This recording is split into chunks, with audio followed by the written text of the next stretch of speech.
Boa noite a todos. Módulo 12, Lei de Sociedade e do Trabalho. Encerrando o módulo 12, com o roteiro 4, que vai tratar dos limites do trabalho e do repouso. Só para fazer uma memóriazinha desse nosso módulo, nós começamos falando nele sobre a necessidade da vida em sociedade. E falamos, durante algumas semanas, aí, falamos sobre essa importância de vivermos, ainda sabedores de que somos espíritos que evoluem individualmente, a necessidade que temos de nos manter em conjunto, em grupo, para nos fortalecermos, para aprendermos cada vez mais, que a gente possa seguir sempre firmes aí em nossos propósitos. Lembrando que quem nos auxilia no progresso é sempre o nosso outro. É aquele que nos instiga, né, que nos testa, que nos desafia o tempo todo, porque é o outro que nos aponta as nossas dificuldades, mas também que nos indica os caminhos aí para a nossa retidão. Basta ter olhos aí para vermos. A gente precisa começar a observar melhor o que as pessoas estão nos dizendo. Porque, em regra, a gente só gosta de ouvir o que quer, né? Então, quando eu digo o que eu quero, o que a pessoa quer ouvir, está todo mundo muito bem. Mas quando vem o desafio, quando o outro te fala uma coisa que, de alguma forma, não é aquilo que você esperava, nós, pela nossa fragilidade e a nossa pouca evolução espiritual, nós ainda ficamos muito presos às nossas vaidades e costumamos receber as críticas com rejeição, com algum distanciamento. E viver em sociedade nos ensina a polirmos um pouco melhor essa nossa tolerância com a diferença. Porque somos espíritos diferentes, cada um de nós aqui num grau de evolução diferenciado. Se a gente pegar dentro da própria família, nós vamos encontrar seres extremamente diferenciados, comendo a mesma comida, o mesmo tempero, né? O mesmo feijãozinho, sendo educado nas mesmas escolas, e ainda assim encontramos espíritos totalmente diferentes. Porque a nossa individualidade é nossa. E somos postos para o coletivo exatamente porque temos ali, nesses momentos, a oportunidade de nos melhorarmos como sujeitos. E a grande questão nossa é como que eu encaro, como que eu me enfrento, ou como eu enfrento as minhas dificuldades. Porque quando o outro fala uma coisa que eu não quero ouvir, na verdade, essa dificuldade não é dele, é minha. Ele está mexendo em alguma coisa que me incomoda. Então, sou eu que tenho que burilar o meu espírito, purificar as minhas intenções para que eu possa me tornar melhor. O melindre é nosso. Então, quando nós nos ofendemos com alguém, não tenha dúvida que o problema é comigo, que me ofendi, e não com o outro que me ofendeu. O outro tem o problema dele lá, que ele vai ter que se ajustar de alguma forma. Mas se eu estou me ofendendo, é porque existe alguma razão para isso. Então, a vida em sociedade é necessária para a evolução nesse sentido. Porque é o momento em que temos a oportunidade de interagir, é o momento que temos a oportunidade de participar, de estarmos com as outras pessoas, com os outros espíritos que nos são, divinamente nos são colocados aí na nossa trajetória. E nos mais diferentes espaços. Quantas vezes a gente encontra com pessoas, um único momento da vida, e que elas acabam nos deixando alguma mensagem, alguma marca, por alguma coisa que disseram, por alguma situação que vivenciamos com elas. Então, todas as circunstâncias em que estamos nessa integração, nessa interação social, isso é extremamente necessário para todos nós. No roteiro seguinte, nós falamos da importância da vida da família, dos laços da família. E aí, quando a gente vai tratar de família, o povo só fica lembrando da família X ou Y, dos laços sanguíneos. E o nosso maior desafio é pensarmos na família universal, sem deixarmos de cuidar de nossa família consanguínea. É preciso que a gente se lembre o tempo todo que somos parte de um universo em constante modificação, mas que trazemos afinidades que muitas vezes não estão conosco encarnados nesse momento, e que estão em outros momentos desempenhando tarefas talvez até muito mais importantes, como nos orientar. Quando a gente espírita pede intuição de espíritos que nos tutelam, tem gente que às vezes até pensa em espírito, né? Tem uns espíritos famosos, você sabe, né, gente? Tem os famosos, a mídia também existe lá no plano espiritual. Aí o povo só lembra, fulano que vai vir. Não, pode estar vindo um anônimo, que talvez tenha envergadura até maior do que esses conhecidos que a gente fica chamando, porque quer que seja eles. Não é assim? Às vezes a gente faz tanta questão, uma mãe velha, um pai velho. Um pai velho, a gente fala velho, mas velho não tem nada, né? Com a mente aberta, uma mente cheia de amor para poder nos auxiliar, dentro da nossa vibração. Então, a gente precisa lembrar sempre dessa família que se aproxima de nós.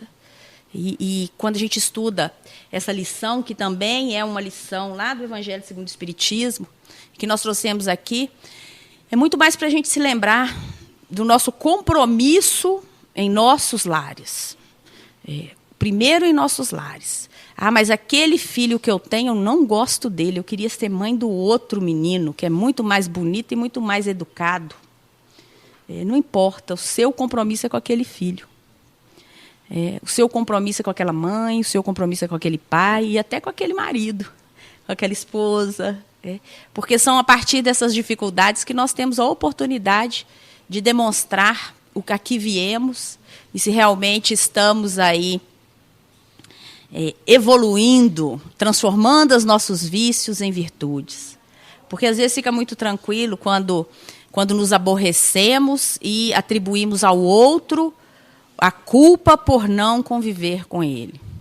Eu não convivo bem com aquele meu parente porque ele é muito fofoqueiro, ele é muito chato, ele só... E a gente tem essa coisa, né? Ele vem com... O espírito adora isso. Tem uma energia ruim. O espírito adora. Mas se ele tem uma energia ruim, vamos fazer como Jesus, vamos tentar enxergar a energia boa dele. A gente olha para a treva, só enxerga a treva. Mas se eu olhar para um sujeito encarnado, um espírito encarnado e buscar uma virtude, em algum momento eu vou encontrar alguma luz nele. Então, ainda que eu tenha que me encontrar com aquele meu parente e agora a Páscoa está chegando, sei que todo mundo vai ter um momento ovo de Páscoa, apesar de estar tão caro, né? Mas que seja um chocolatezinho, eu sei que vai ter o momento família, ovo de Páscoa, ovo chocolate, né? E nesses momentos a gente tem a oportunidade, às vezes, de encontrar com pessoas que gostaríamos até de não estar com elas. Mas aí o nosso desafio, quando conhecedores dos nossos propósitos de convivência, e principalmente dessa lei, que é uma lei natural. Quando a gente fala em lei natural, nós estamos falando de lei de Deus. A necessidade de se viver em sociedade. E aí nós estamos falando da sociedade, nós falamos no roteiro 2 da sociedade familiar. A necessidade de conviver na sociedade familiar. Mas eu posso abandonar tudo e ir embora e deixar para lá. Pode. Porque nós somos dotados de livre-arbítrio, né? E Emmanuel tem um livro ótimo que ele fala, Vida e Sexo, que ele fala, pode abandonar, não tem importância nenhuma. Só que depois tem que voltar para buscar. Em algum momento vai ter que voltar para buscar e refazer esse laço que foi rompido. Então, quando estudamos a doutrina espírita, ela vem muito mais para nos esclarecer, para nos confortar, para nos dar mais esperança quando estamos diante de uma grande dificuldade. E as maiores dificuldades, sem dúvida, elas vêm no seio das nossas famílias. E se estendem, e a gente aí estende para outra família, que é a nossa família do trabalho, é a nossa família da convivência social, é a nossa família espiritual, os nossos encontros espirituais, que muitas vezes ocorrem, e para nos fortalecer. Eu entendo que uma reunião como essa, por exemplo, ela representa aí um momento de paz para muitos. Para muita gente é um refrigério. É aquele momento em que eu estou ali no centro espírita, sentadinho. Tem uns que cochilam, né, gente? Vem descansar, vem tomar passe, né? Mas é um momento que a gente também, se cochila é porque está tranquilo. Costuma estar cansado, né? Costuma estar também obsediado, mas, enfim, vamos pensar na coisa boa, né? Vamos pensar na leveza E nesse momento que estamos aqui, nós estamos aqui buscando combustível para enfrentarmos mais um desafio. Não adianta achar que vem a casa espírita para acabar com o problema, não, hein? Porque quando a gente vem para a casa espírita, a gente vem se candidatar para receber mais desafios, porque os desafios são necessários para o nosso progresso. Esta é a lei. A vida em sociedade, ela nos desafia o tempo todo. Porque se não quiséssemos ter problema, nós iríamos viver como ermitões aí, tornaríamos um ermitão, e iríamos viver fora da sociedade, integrados 100% com a natureza, e ainda assim talvez tivéssemos problemas. Mas a proposta da lei de sociedade é exatamente essa, de nos fazer repensar nossas posturas, nos testar, na paciência, né, Gino? De vez em quando, a gente está querendo sossego, e aí começa a confusão, os vizinhos tocando aquelas músicas que batem na cabeça e não saem mais. E a gente fica com a... Mas é para nos testar também. É claro que os abusos devem ser contidos, porque a sociedade também ela prevê regras que precisam ser cumpridas. E nós temos que, como sujeitos civilizados que vivem em sociedade, nós também temos que cumprir essas regras. E temos que, de alguma forma, fazer com que os outros a cumpram. E aí nós falamos na semana anterior sobre a necessidade do trabalho. Nossa, mas trabalho é um negócio tão ruim. Eu saio para trabalhar, já saio com raiva. Essa proposta não é só da doutrina espírita, hoje é até uma proposta bastante moderna, uma proposta social muito conhecida, essa possibilidade de se refazer, de se encontrar dignidade a partir de uma sensação de utilidade. Por que eu trabalho?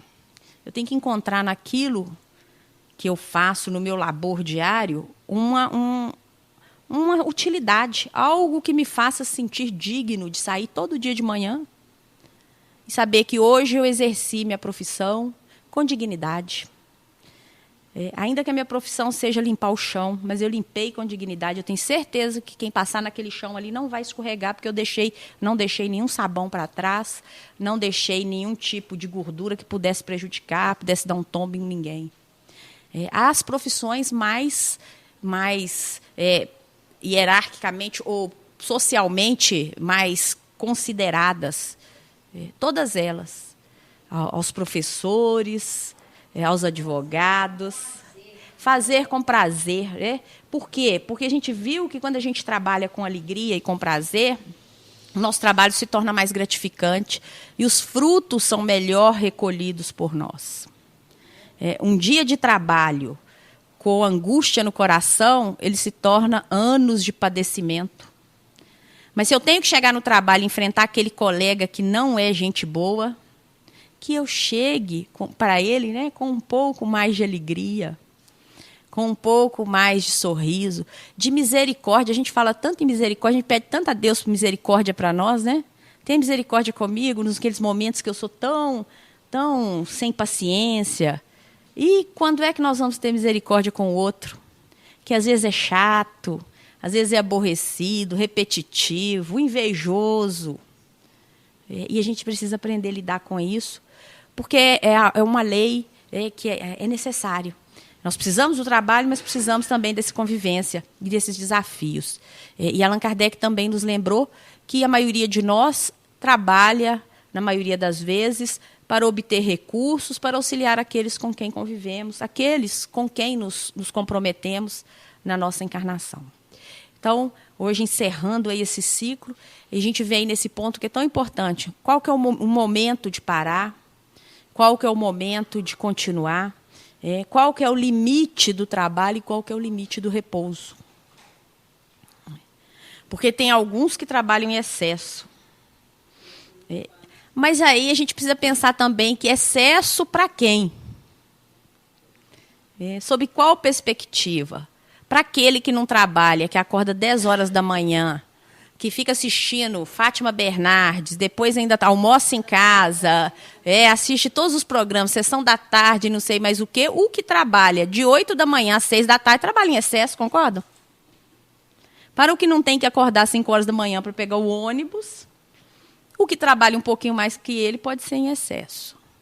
E a gente precisa, nós como espíritos, espíritos conscientes, espíritos racionais, nós precisamos ter essa medida conosco.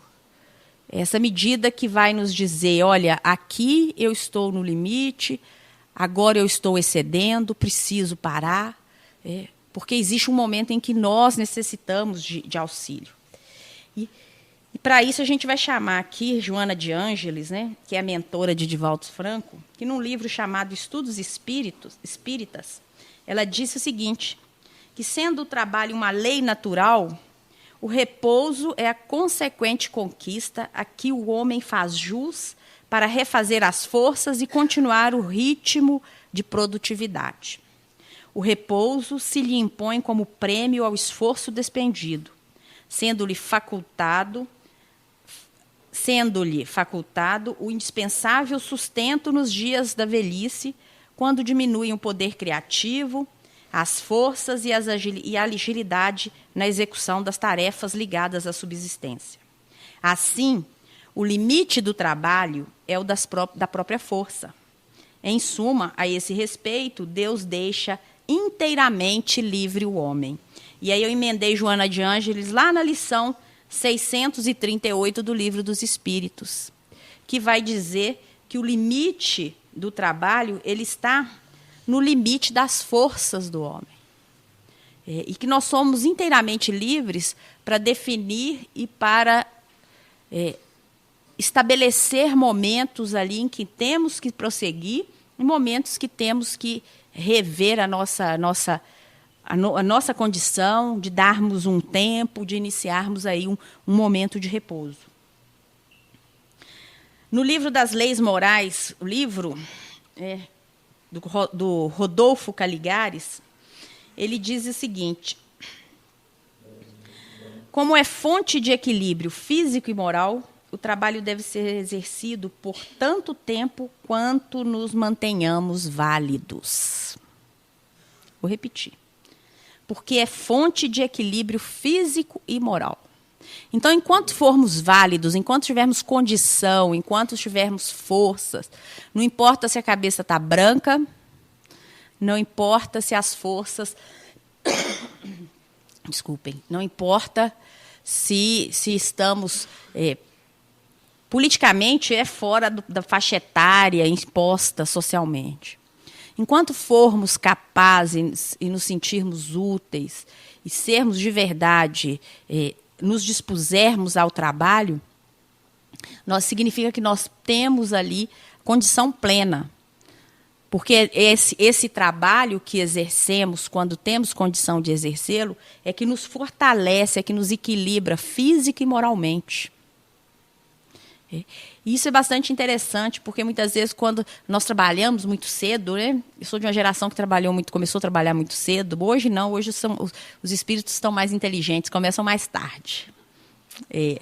Evolução serve para isso, né?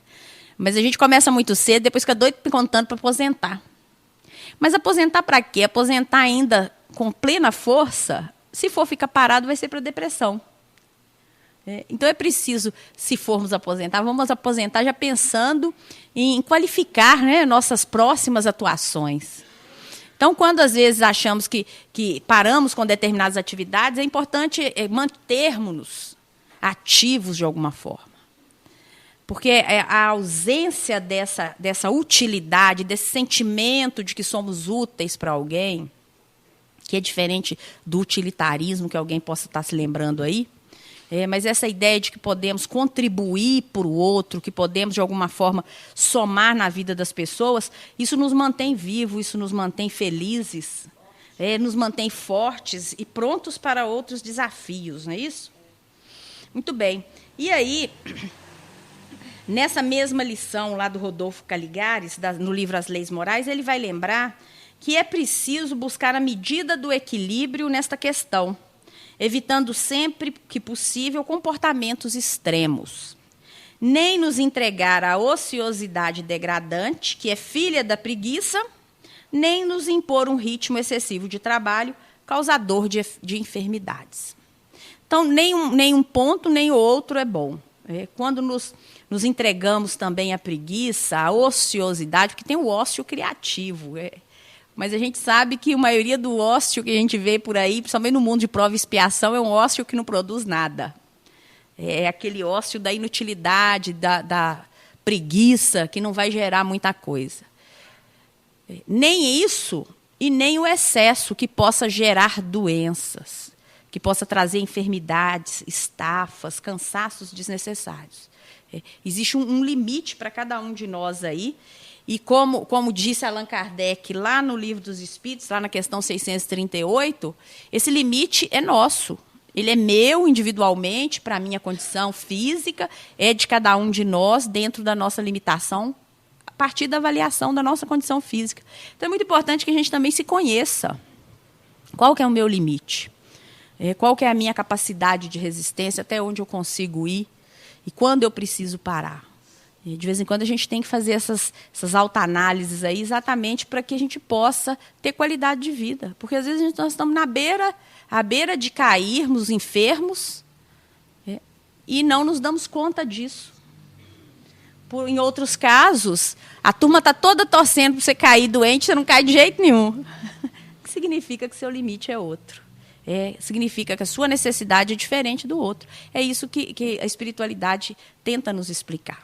Eu não tenho que trabalhar menos, não é porque o outro está falando que eu trabalho muito, não. Se eu trabalhar menos, tem que ser uma decisão que venha de mim, porque eu entendo que o meu limite agora chegou e eu preciso repousar. O contrário também é verdade. Eu tenho que produzir, não é porque o fulano está assim, olha lá o preguiçoso, a gente gosta muito dessas palavras fortes, né? Olha lá o vagabundo, olha lá a pessoa que não quer saber de responsabilidade. Não são essas farpas externas que têm que me mover a fazer alguma coisa. Mas é a minha necessidade de saber, olha, eu estou no mundo, eu estou interagindo socialmente com um grupo, me dado a oportunidade de ser alguém, de cumprir alguma tarefa útil. Em que ponto eu posso ser útil? Talvez nessa linha aí a gente se encontre sem muito sofrimento. A natureza exige o emprego de nossas energias e aqueles que se aposentam, sentindo-se ainda em pleno gozo de suas forças físicas e mentais, depressa caem no fastio, tornando-se desassossegados, irritadiços ou hipocondríacos. Quem está falando isso é o Rodolfo Caligares. E aí ele fala assim que alguns tentam eliminar esse vazio de suas horas em viagens, outros em diversões, outros acabam se entregando até aos vícios, e ele cita o alcoolismo e a jogatina, que vão acabar arruinando a paz e a saúde da pessoa. E ele lembra que muitos psiquiatras e muitos psicanalistas afirmam que todos os seres humanos precisam encontrar alguma coisa que possa fazer, pois ninguém consegue ser feliz sem que se sinta útil ou necessário a alguém. Falar isso é lugar comum, né? Todo mundo sabe disso. Por que será que a gente não vive um pouquinho mais isso? Mas nós sabemos disso. Qualquer um de nós, de alguma forma, a gente se postula, se posiciona diante da vida com essa certeza de que temos que ser úteis, que temos que sabemos tudo o que temos que fazer. A grande questão é que, às vezes, nos sentimos intimidados ou nos sentimos ainda pouco adaptados a tomarmos algumas decisões. Bom, ele lembra também daqueles que têm compulsão por trabalho, e são esses que ficam torcendo para o dia ter 25 horas, 26 horas. Hoje mesmo me perguntaram, você não acha que o tempo está correndo mais do que antigamente? Eu falei, é só ir lá no presídio e perguntar para os que estão presos lá o que eles acham. E aí você vai entender o que está acontecendo. É só ir lá. É uma questão é diferente, não é o tempo que está correndo, é eu que estou querendo correr mais do que o tempo. Então, realmente, para para esse tipo de circunstância aí é complicado. Isso só está nos dizendo coisas muito, muito comuns e palavras muito simples e que a gente escuta muito dentro da doutrina espírita, né? Disciplina. É a disciplina para viver, a disciplina para interagir, a disciplina para trabalhar, para o trabalho, para o repouso. Precisamos ter disciplina nas coisas que fazemos. E se temos disciplina, eu posso dizer para vocês assim, que a gente consegue fazer muito mais do que o esperado. Bom, aqui também a gente tem o exemplo da necessidade do descanso, do repouso, inclusive no plano espiritual. E aí, quem gosta das obras de André Luiz e outras tantas, né, mas aqui que foram trazidas para a nossa reflexão, as obras de André Luiz, Nosso Lar, e também o livro Os Mensageiros, em que essa necessidade do repouso ela é trazida como uma necessidade para o espírito desencarnado também. Os espíritos que estão ali trabalhando, recolhendo as pessoas, os recém-desencarnados, aqueles que ainda se encontram em grande sofrimento, que estão ainda nas zonas de sofrimento, buscando aqueles espíritos para a reparação, para que possam ser auxiliados, eles também precisam se refazer. Ainda que não precisem se refazer com 12 horas de sono, ainda que não seja o sono a forma de refazer. Mas, às vezes, a gente refaz aí. Quem trabalha muito com a mente, com esforço mental, sabe? Às vezes, você modifica uma faixa, você modifica uma tarefa e passa por um outro tipo de tarefa e você já dá aquela revigorada, já dá aquela arejada. Isso não é diferente no plano espiritual. A diferença do plano espiritual, talvez, é que eles não tenham tantos feriados como os nossos, né? Não tenham tantos feriados e têm que trabalhar muito mais, principalmente quando estamos em feriados, porque lemos os feriados como motivo para às vezes, exagerarmos. E, quando exageramos, nós sabemos que damos mais trabalho para os nossos mentores, para os nossos auxiliares aí do plano espiritual. Então, nesse sentido aí, há uma lembrança interessante para a gente fazer, que é o limite do trabalho e do repouso é observado, inclusive, no plano espiritual. André Luiz nos faz inúmeras referências a esse respeito. E aí o exemplo, o Nosso Lar, em que ele nos informa o seguinte: aqui, em verdade, a lei do descanso é rigorosamente observada, para que determinados servidores não fiquem mais sobrecarregados que outros. Mas a lei do trabalho é também rigorosamente cumprida. Isso é evolução espiritual, né? Imagine se a gente tiver que trabalhar, todo mundo agora nós vamos sair para trabalhar na seara do mestre. Já pensou se alguns resolverem trabalhar menos que os outros? Se alguém trabalha menos do que o outro, ele vai acabar sobrecarregando o outro. Porque o trabalho tem que ser feito. Isso é evolução espiritual também. Por isso que o codificador traz essa ideia. Olha, o trabalho nos auxilia à evolução. A necessidade que temos de trabalhar é porque o trabalho burila a nossa inteligência, nos faz sermos mais inteligentes. E a doutrina espírita nos convida a pensar nosso posicionamento no mundo com inteligência, sem nenhum tipo de determinismo. Olha, se não trabalhar, vai para o inferno. Olha, se ficar à toa, preguiça é um pecado capital. A gente já ouviu isso muito e talvez já tenha falado isso muito. Mas agora está na hora da gente pensar o seguinte: eu não quero ser alguém, ser filho da preguiça, porque eu quero ser útil. E não porque eu vou para o inferno ou vou para qualquer outro lugar. Não é esse o propósito. Porque se eu estiver deixando de fazer ou fazendo alguma coisa por força exterior, significa que eu não estou evoluindo dentro do propósito espiritual, que é a mudança vindo da minha interioridade. É preciso que eu reconheça isso em mim, essa necessidade em mim. Se eu reconhecer, eu me esforçarei para que todos os propósitos da minha vida sejam cumpridos com dignidade. Então, nesse sentido, é interessante para a gente pensar, observar rigorosamente o descanso e observar rigorosamente o trabalho. Em Os Mensageiros, tem um relato do benfeitor Aniceto, relacionado a uma específica distribuição de tarefas entre os colaboradores. Na oficina, disse-nos bondoso: encontramos revigoramento imprescindível ao trabalho. Recebemos reforços de energia, alimentando-nos convenientemente para prosseguir no esforço. Mas convenhamos que, para muitos de nós, a noite representou uma série de atividades longas e exaustivas. Necessitamos de algum descanso. E aí os médiuns aí sabem o que eu estou falando. O médium vai lá dormir e acha que está dormindo, né? E está, na verdade, num trabalho, num labor espiritual tremendo, e acorda cansado e fica querendo dormir mais. Se dormir mais, vai entrar mais em trabalho espiritual. Então, a gente precisa equilibrar também. Assim como o plano espiritual equilibra, nós também temos que nos equilibrar. É preciso que a gente, ao se dispor para o trabalho, ainda que em sono, que a gente se disponha de forma equilibrada. Que a gente peça a proteção devida, para que nós não sejamos usados em ambientes desnecessários que vão consumir a nossa energia para o dia seguinte. Então, é preciso ter muita sabedoria também nesse sentido, e a espiritualidade ela não se cansa de trazer essas informações para nós.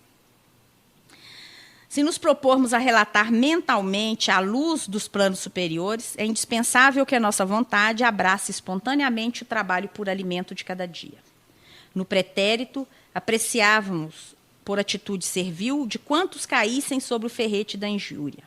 A escola das artes, as virtudes domésticas, a indústria e o amanho do solo eram relegados às mãos escravas, reservando-se os braços supostos livres para a inércia dourada. Essa fala aí é lá do Chico Xavier, no livro Pensamento e Vida, em que ele tem um capítulo lá, o capítulo 7, que ele trata do trabalho, e aí ele não poderia deixar de trazer o trabalho naquele momento da nossa história em que exploramos tanto o trabalho do outro, em que fomos capazes, inclusive, de escravizar. E nesse momento, era um momento em que o trabalho foi considerado como algo menos digno. Você sabe que esse conceito ele é interessante, porque ele tem uma viagem toda. A gente faz uma viagem uma viagem histórica para buscar esse conceito, e alguns associam esse conceito a um instrumento de tortura, que é o tripalho, né? Quem conhece aí sabe o que eu estou falando, lá da Idade Média, em que as pessoas eram torturadas, e aí essa ideia do sofrimento também lá do paraíso, né? Adão e Eva, quando são expulsos, têm que depois partir daí começar a viver do trabalho. Então, essa ideia aí do trabalho como algo menos dignificante, Chico Xavier está lembrando na lição número 7, que foi alguma coisa utilizada para que espíritos pudessem explorar espíritos. Para que pessoas pudessem, dentro dessa lógica aí, uma lógica altamente adequada aos interesses do poder, fez com que a humanidade talvez tivesse hoje um dos maiores motivos para se envergonhar do que fez com outros seres humanos, que é escravizar. E o que às vezes ainda faz, né? A gente está falando assim no passado, mas a gente sabe que essa questão da escravidão ainda é uma realidade no nosso mundo. E o nosso desafio está muito grande, porque nós precisamos, para passar aí para a regeneração, nós não vamos passar para a regeneração como se fosse um passe de mágica.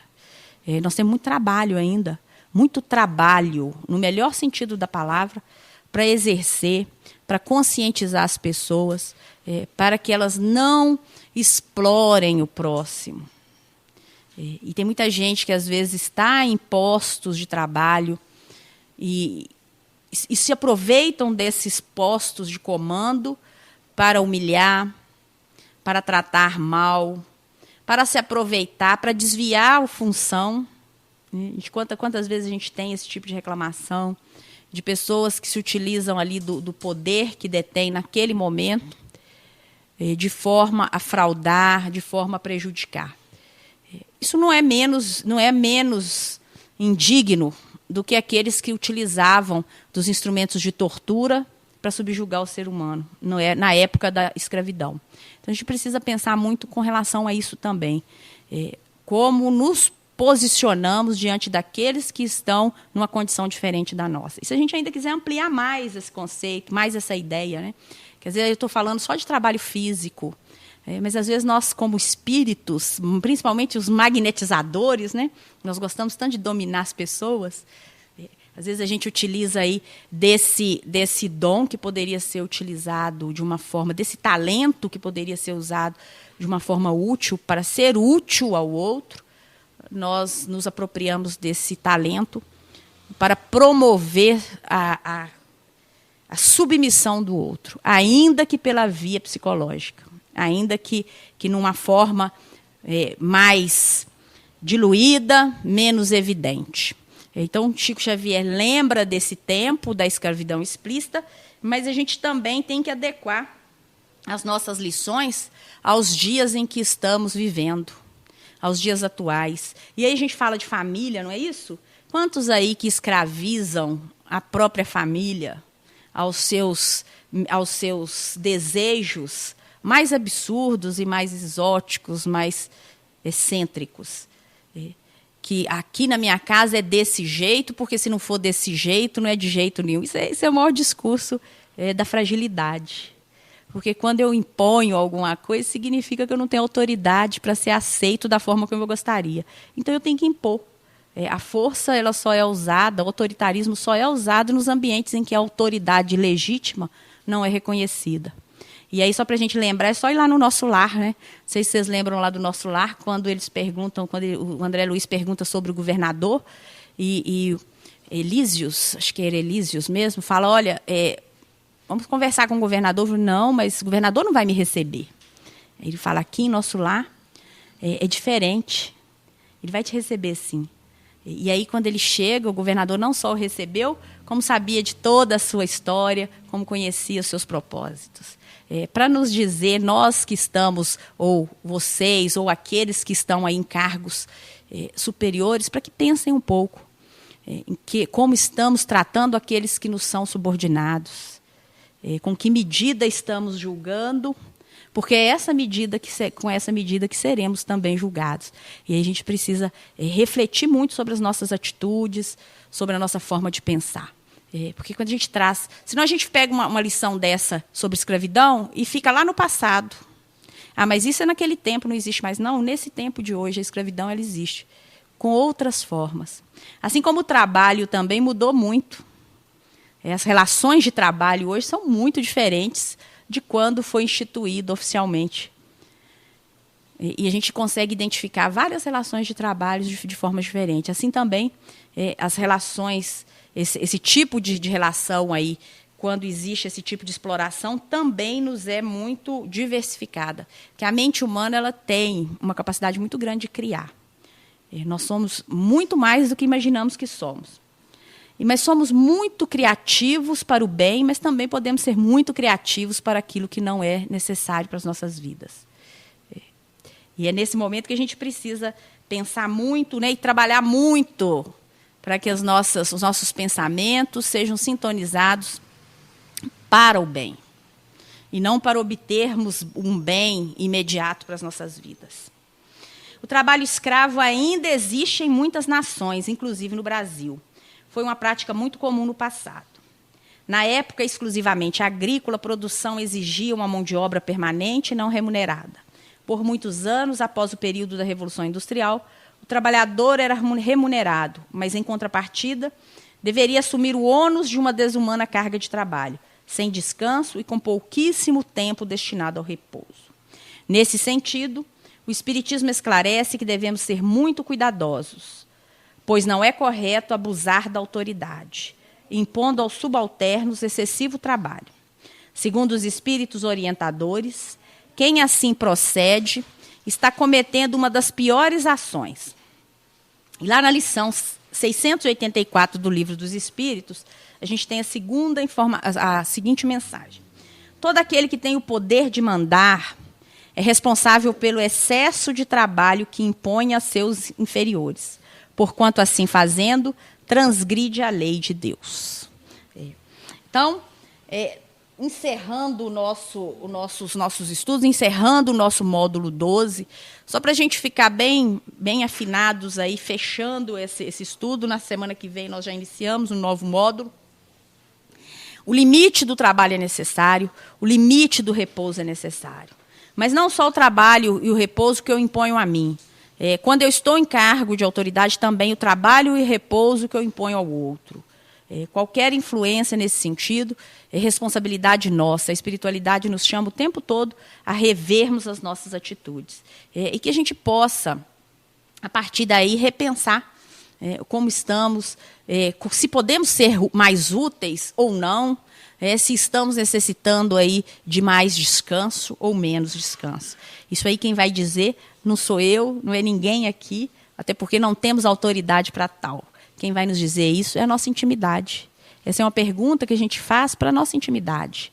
Qual é o meu limite? Qual é a minha necessidade de sair da ociosidade e começar o meu trabalho efetivo nessa seara aí, nessa seara divina que está necessitando tanto de tantos trabalhadores.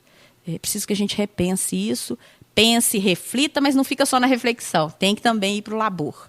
Que Jesus abençoe a nossa semana, que a gente possa voltar na semana que vem com mais uma noite de estudos. Boa noite a todos.